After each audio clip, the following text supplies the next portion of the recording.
नीति वचन 2 अध्याय।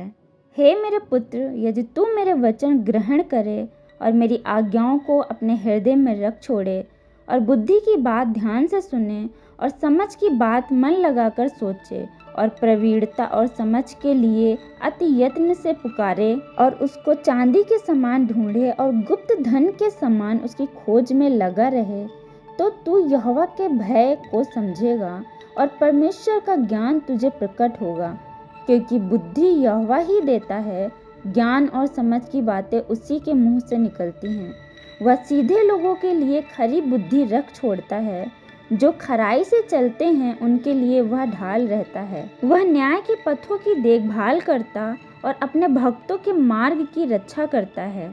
तब तू धर्म और न्याय और निष्पक्षता को अर्थात सब भली भली चाल को समझ सकेगा, क्योंकि बुद्धि तो तेरे हृदय में प्रवेश करेगी और ज्ञान तुझे सुख देने वाला लगेगा। विवेक तुझे सुरक्षित रखेगा और समझ तेरी रक्षा होगी, ताकि तुझे बुराई के मार्ग से और उलटफेर की बातों को कहने वालों से बचाए, जो खराई के मार्ग को छोड़ देते हैं ताकि अंधेरे मार्ग में चलें, जो बुराई करने से आनंदित होते हैं और दुष्ट जन की उलटफेर की बातों में मग्न रहते हैं, जिनकी चाल चलन टेढ़ी मेढ़ी और जिनके मार्ग बिगड़े हुए हैं। तब तू पराई स्त्री से भी बचेगा, जो चिकनी चुपड़ी बातें बोलती है और अपनी जवानी के साथी को छोड़ देती और जो अपने परमेश्वर की वाचा को भूल जाती है।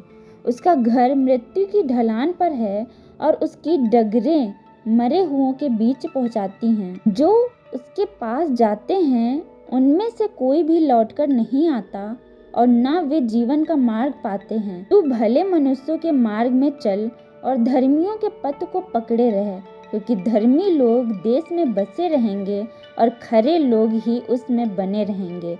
दुष्ट लोग देश में नष्ट होंगे और विश्वासघाती उनमें से उखाड़े जाएंगे। इन वचनों के पढ़े सुने जाने पर परमेश्वर आपको आशीष दे। आमीन।